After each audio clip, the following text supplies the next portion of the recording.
La première chose qu'on peut se dire, c'est qu'effectivement, pour apprendre une langue, chanter, c'est vraiment une très très bonne manière. Ça permet d'appréhender la langue d'une manière un peu différente. Alors, ce qui était assez étonnant à l'époque, en l'an 2000, pour ceux qui ont peut-être connu l'an 2000 à Shanghai ou en Chine, c'est qu'il y avait tellement peu d'étrangers en Chine que dès qu'on faisait un petit peu de télé, tout de suite les Chinois nous reconnaissaient. Et après un an passé à Shanghai, quand je suis rentré, enfin, parce que j'avais envie de rentrer en France, revoir ma famille, les gens me connaissaient par mon nom chinois d'alors. À l'époque, je ne m'appelais pas Tai Liang, j'avais un autre nom chinois. Puis je suis rentré en France avec une vie de Français, normale, on va dire, celle que j'avais connue depuis mon enfance. Mais j'avais quand même eu cette expérience en Chine, de chanter en chinois, d'avoir fait des émissions, d'avoir été très très bien accueilli en l'an 2000. Et puis Shanghai, c'était une ville en plein essor à l'époque. Au niveau économique, il y avait énormément d'investissements qui se faisaient, ça commençait.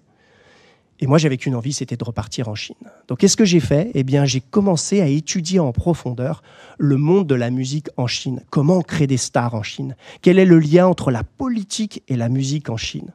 Bref, j'ai fait une thèse de doctorat sur l'industrie musicale en Chine au début du XXIe siècle. Et en parallèle, j'ai enregistré à Lyon, à côté de Lyon, un album en chinois. Mais vous vous rappelez, on disait qu'au début des années 90, apprendre le chinois en France, en Occident, en Europe, c'était très particulier. Beaucoup de gens pensaient que ça ne servait à rien. Est-ce que vous imaginez, est-ce que vous pensez qu'en 2003, quand j'ai enregistré un album en chinois du côté de Lyon, les producteurs, les médias français trouvaient que c'était utile ? Non. La plupart me disaient que ça ne servait à rien, parce que personne ne connaissait le marché musical chinois, la langue. Pourquoi chanter en chinois alors qu'on aurait pu chanter en français, voire même en anglais ? Je me suis heurté une nouvelle fois à cette idée que c'était vraiment particulier. Et déjà, on peut penser à la qualité qu'il faut avoir pour pouvoir justement essayer de passer sur ça. Pour moi, je l'appelle ça l'adaptation, être capable de s'adapter à une nouvelle culture, à une nouvelle langue, à de nouvelles sonorités, et en même temps avoir l'envie d'être différent. Parce que je pense que pour pouvoir arriver à préparer un projet qu'on va développer en Chine, en France, il faut avoir envie d'être différent. De la même manière, quand on est chinois et qu'on propose un projet, qu'on prépare un projet en Chine pour la France, pour l'Europe, il faut aussi vouloir être différent. Alors me voilà en 2004, je repars à Shanghai à nouveau et je débarque ce coup-ci Shanghai Yingyue Xueyuan, au conservatoire de musique de Shanghai. Alors c'est un petit peu différent que 2000 parce que le conservatoire de Shanghai, on est en plein centre de Shanghai, alors que l'université de Shanghai, j'étais beaucoup plus expatrié, beaucoup plus excentré du centre-ville. Et puis Shanghai, ça a vraiment progressé. La Chine a progressé. Il y a beaucoup plus par exemple, d'acteurs professionnels. Et on sent bien que l'économie, elle est florissante. Et en 2004, être à l'université de Shanghai ou être au conservatoire de Shanghai, ça veut dire rencontrer des Chinois qui viennent de toute la Chine. Pour moi, qui étais au conservatoire de Shanghai, j'avais la possibilité de rencontrer des ténors qui chantaient en italien, des chansons, des œuvres extraordinaires. J'avais aussi la possibilité de rencontrer des trompettistes africains, des jazzmen américains. Bref, il y avait un vivier de musiciens, un vivier de personnalités qui était assez impressionnante au centre de Shanghai en 2004. Et là, je reçois à nouveau un coup de fil. Mais ce coup-ci, ce n'était pas de Shanghai, c'était de Pékin. Une télévision de Pékin. Quelle est la différence entre une télévision à Pékin ou une télévision à Shanghai, surtout à l'époque, en 2004 ? C'est qu'une télévision à Pékin, elle est diffusée dans toute la Chine. Donc là, on parle d'énormément de personnes. Un nombre incroyable de personnes. On ne va pas donner de chiffres, mais on imagine le nombre de personnes. Et là, on me demande à nouveau, Tai Liang, est-ce que ça te dirait de venir chanter une chanson à la télévision ? Je dis oui, je veux bien. Mais encore une fois, moi, je ne chante que mes chansons. Pourquoi ? Parce que ça fait partie de ma personnalité. Peut-être qu'il y a des chanteurs et des chanteuses ici, ou des compositeurs, des auteurs ici. Et j'avais juste envie, à travers la musique, de pouvoir parler, en fait, soit de ma vie, soit de ce que je découvrais. C'était une envie. Et à chaque fois que je voulais monter sur scène, j'avais envie de parler de ma vie à travers les chansons. Alors je leur dis, Moi, j'ai enregistré 10 chansons en chinois. Et je leur fais écouter la première chanson. On est en 2005, à la Beijing Dianshitai, à la télévision de Pékin, pour le casting pour un concours des étrangers et la culture chinoise. Ce titre s'appelle « Yoni Ban Wo Dao Ming Tian ». Le jury, plutôt, qui m'a noté sur cette chanson, j'étais une dizaine dans les petits salons de la CCTV, de la télévision de Pékin, ils me disent « Ta chanson, elle est bien ». En plus, un Français comme ça qui fait des chansons en chinois, on n'a pas vu ça jusqu'à maintenant. On était en 2005. Mais ils me disent, mais le problème, c'est que l'émission, c'est une émission qui va être diffusée à Chunjie. Ça va être diffusé au mois de janvier et février, partout. Et donc, on a besoin d'une chanson qui soit un peu plus grandiose. Quelque chose qui, peut-être, montre ton attachement ou ton amour de la Chine. Parce que cette chanson-là, elle est belle, c'est vrai, mais elle est un peu trop personnelle. Je dis, ça tombe bien, parce que moi, pendant que j'étais en France, après avoir passé 1 an à Shanghai, eh bien, j'ai eu envie de faire une chanson qui s'appelait « Liang Qian wo lai dao Zhongguo ». Je suis arrivé en Chine en l'an 2000. Et je leur chante donc cette deuxième chanson. Alors là, on me dit, oui, cette chanson, elle correspond un petit peu plus à ce qu'on veut parce que Liang Qian wo lai dao Zhongguo, je suis arrivé en l'an 2000. Et puis tu parles de Pékin, et puis tu parles de la Grande Muraille, et tu parles bien sûr de Shanghai, du Tibet, tu parles de l'Himalaya, tu parles de toutes ces magnifiques régions qui composent les paysages chinois. Et après, justement, après ce passage à la télévision en 2005, à Waiguozhencai Dasai, lors de Chunjie, eh bien, je me suis dit, ça y est, je vais pouvoir sortir mon premier album qui s'intitule Wo Ji De Ni, Parfum d'extrême. Vous allez pouvoir le voir sur l'écran. Cet album qui s'appelle en français Parfum d'extrême et en chinois Wo Ji De Ni. Xavier à la technique, s'il te plaît, ça serait super de pouvoir exactement afficher cet album. On était en 2005 et je ne savais pas trop comment faire. J'étais, à mon avis, un peu jeune. Je ne savais pas trop comment parler de cet album parce que j'étais allé voir les maisons de disques et les maisons de disques m'avaient tout dit, mais tu sais, ça n'existe pas de Français qui composent ses propres chansons en chinois. Et pourquoi ? Parce que la plupart du temps, quand un étranger allait chanter une chanson à la télévision, en radio, en Chine, quand ça arrivait, même si c'était très rare, c'était pour chanter une chanson qui était déjà connue, une chanson qui était déjà écrite par un artiste chinois. J'aime beaucoup d'artistes chinois, mais moi j'avais toujours envie de faire mes propres chansons. Alors, comme vous voyez sur cette pochette, il y a l'aspect, on va dire, interculturel. Alors, il y a les noms, effectivement, en français, en chinois. D'un point de vue français, pour moi, la Chine, ça a toujours été comme une odeur, un parfum d'Extrême-Orient. Voilà, c'était l'époque comme ça que je voyais mon aventure chinoise. Par contre, du côté chinois, pour ceux qui lisaient le chinois, Wo Ji De Ni, c'est « je me souviens de toi ». Et quand j'étais en Chine, c'est le temps que j'ai passé en Chine, peut-être en l'an 2000 et puis en l'an 2000, en 2004 et 2005, l'idée c'était plutôt de dire, à chaque fois que je rencontrais une personne, ou que cette personne me rencontrait aussi, c'était l'idée qu'on se souviendrait l'un de l'autre.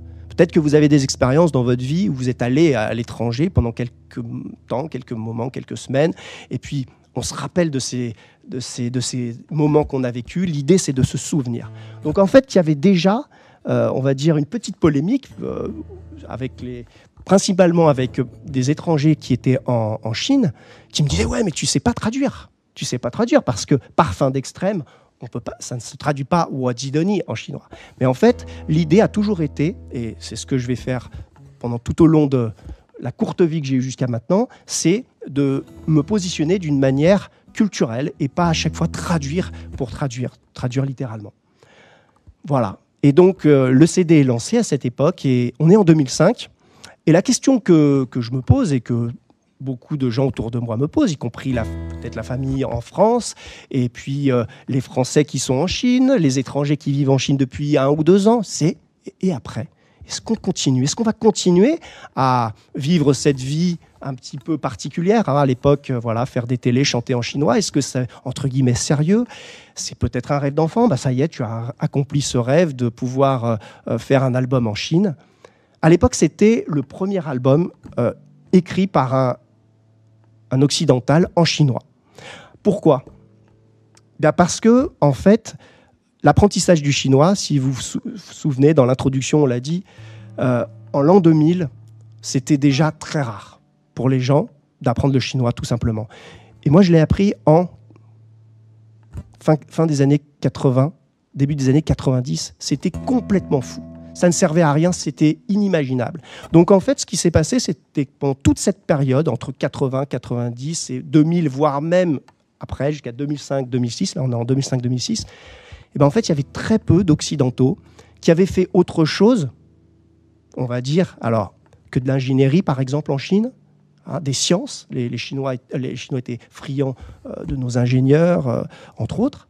Mais il y avait très peu de Français qui étaient dans la musique, dans les arts. Hein. C'est pour ça que je me suis retrouvé dans cette position, même sans y croire. Parce que quand je suis allé voir les grandes maisons de disques chinoises, qui me disaient « Non, mais on n'a pas ce genre d'artiste ». Donc j'ai trouvé ça drôle. J'ai trouvé ça assez inattendu aussi parce que j'imaginais que j'avais enregistré cet album à côté de Lyon, dans un endroit où vraiment personne n'imaginait ce qui allait se passer avec cet album. Alors la question, après, évidemment, c'était qu'est-ce qu'on allait faire. Donc on est en 2005, 2006, et je commence à chanter un petit peu à gauche, à droite, en Chine, sachant que la Chine, c'est immense, immense, vraiment immense. Et le fait de parler chinois ouvre l'ensemble du pays. Pas juste une province, l'ensemble du pays. Donc à Shanghai, on était déjà à 30-35 millions d'habitants. Vous imaginez tout ce qui pouvait s'ouvrir. Mais il y avait quelque chose qui était assez difficile pour un Français qui habite en Chine, même si on aime la culture, même si on aime la nourriture, même si on aime la musique, même si on aime l'ambiance, c'est la manière de penser, c'est la culture justement, c'est l'adaptation. Pourquoi s'adapter? Est-ce que ça vaut le coup de s'adapter ou est-ce qu'on s'adapte et quand on s'adapte, on perd un peu de soi-même et on retrouve rien derrière? Et en fait, dans la musique, dans le fait d'écrire des chansons, dans la culture, dans un projet personnel, quand on le fait à l'étranger, surtout dans un pays qui est vraiment différent du nôtre, l'adaptation, elle est obligatoire parce que sinon, on arrête. Et qu'est-ce que j'ai voulu faire? J'ai voulu me perfectionner dans la langue chinoise. Comment se perfectionner dans la langue chinoise? J'ai commencé à devenir animateur, présentateur. Alors, ce n'est pas moi qui ai décidé, c'est qu'en fait, en Chine, à cette époque, 2005-2006, il y avait de plus en plus d'émissions à la télévision qui avaient besoin d'un occidental, d'occidentaux, tout style confondu, pour parler en chinois et parler aussi de son pays. Moi, je suis français, je parlais de la France. Un Anglais aurait parlé de l'Angleterre. Mais en même temps, ils voulaient aussi, les Chinois, les médias chinois voulaient connaître aussi notre avis, nos avis sur la culture chinoise. C'est pour ça que on sait, quand je dis on, c'est les Occidentaux qui se sont perfectionnés dans l'apprentissage du chinois en Chine, on s'est spécialisé dans des techniques chinoises. Par exemple, l'opéra de Pékin. J'ai dû apprendre à chanter l'opéra de Pékin, à connaître un petit peu les différences entre les différents opéras. Et en fait, c'est ça qui m'a permis de progresser dans la langue chinoise et qui m'a permis aussi de progresser dans l'écriture des chansons. Shang you tiantang, xia you dai liang. Pour ceux qui parlent chinois, il s'agit presque d'un proverbe, un chengyu. À la base, Shang you tiantang, xia you su hang. Pourquoi? Parce que en fait, en vivant dans un pays étranger comme ça pendant quelques temps, la seule manière de progresser, c'est de s'intéresser à la culture. Et à chaque fois que j'allais jouer en concert à Suzhou et à Hangzhou, mes amis chinois ou les tourneurs qui me faisaient venir en concert me disaient toujours, tu sais, Dai Liang, il y a un proverbe dans la ville de Suzhou et la ville de Hangzhou qui est Shang you tiantang, au ciel il y a le paradis, le ciel c'est beau comme le paradis, Xia, sur la terre, il y a Suzhou, la ville de Suzhou et la ville de Hangzhou. C'est-à-dire qu'en fait, Suzhou et Hangzhou, c'est deux villes extraordinairement magnifiques. Elles ressemblent au paradis. Alors moi, quand j'entendais ce genre de proverbes, j'avais envie de les mettre justement dans mes chansons. Alors là, c'est un exemple parmi tant d'autres. Donc ici, le titre de l'album s'appelle Xia You Dai Liang. Xia, on a dit, ça veut dire sur la terre. Il y a Dai Liang. Dai Liang, c'est mon nom. Donc en fait, j'ai tourné ce proverbe en disant au ciel, il y a un endroit magnifique comme le paradis, mais sur la terre, eh bien, il y a Dai Liang. Alors, oui, ça fait sourire. Et ça a vraiment fait sourire, au point que des journaux télévisés chinois m'ont dit, mais d'où ça t'est venu cette idée? Voilà. Et donc, on a pu rentrer dans la culture un peu plus. Et comme ça, j'allais dire proverbe par proverbe, phrase par phrase, je les ai intégrés un petit peu à mes chansons chinoises. Et ça m'a permis de mieux connaître la culture chinoise, de mieux connaître aussi la géographie de la Chine. Parce que, évidemment, quand on va en Chine, Shanghai, c'est Shanghai avec sa culture, avec sa langue, avec ses plats, avec sa mentalité. Suzhou, Hangzhou, c'est encore une autre culture. Mais vous savez, c'est vrai qu'il y a cette adaptation, en chinois on dit « c'est un suisu », c'est-à-dire que quand on rentre dans le pays, il faut s'adapter aux coutumes. Mais quand on est français, surtout à cette époque, 2005, 2006, 2007, 2008, on est renvoyé dans notre romantisme. Un Français, une Française est romantique. Donc c'est vrai que moi, ça m'a toujours intéressé de pouvoir utiliser les codes culturels chinois dans mes chansons chinoises, et puis par la suite dans mes chansons françaises, mais en même temps, j'avais envie de surfer sur ce romantisme, sur finalement des choses que moi, je ne maîtrisais pas. Alors c'est vrai que ça fait sourire quand on dit « oui, vous les Français, nous les Français, on est romantiques ». Ici en France, on ne s'en aperçoit pas. En fait, la culture, c'est aussi de se confronter à une autre culture, et là, ce n'est pas nous qui choisissons. Une chanson un petit peu gratuite, dans le sens où il y a des efforts à faire quand on va se confronter à une autre culture, où on doit peut-être apprendre les proverbes, les manières de réfléchir des Chinois, en l'occurrence. Mais il y a certaines chansons, comme celle que je viens de faire, qui en fait coulent de source, puisque elle vient de ma propre culture, et j'ai adapté quelques paroles en chinois avec un petit peu de français. On est en 2008-2009 et à cette époque, le français rentre un petit peu dans le spectre des Chinois, particulièrement à Shanghai où la langue française est apprise un peu plus qu'avant. Le son, quelquefois à la radio, on entend des chansons françaises. Donc en fait, s'adapter à la culture du pays, à ce nouveau pays, c'est un processus en fait qui prend du temps et qui permet au bout d'un moment de pouvoir s'améliorer dans les petits détails, mais tout en réfléchissant et en étant capable d'identifier ce qui appartient à la culture de l'autre et ce qui vient de ma propre culture et que je peux proposer à l'autre.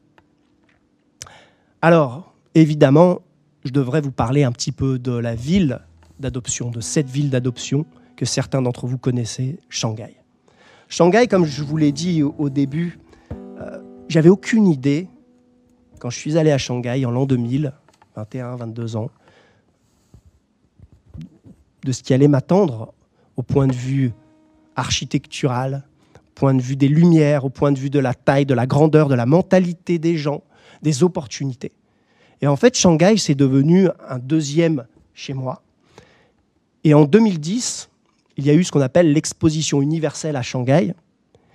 Et là, pour rien vous cacher, c'est où j'ai commencé vraiment à faire beaucoup de musique, beaucoup de présentations dans les télévisions locales, un petit peu partout, mais particulièrement à Shanghai. Shanghai, il y a un autre dialecte. Il y a un dialecte. Ce n'est pas le chinois mandarin comme on connaît, ce qu'on apprend en règle générale. On apprend le sanréo, le shanghaïen.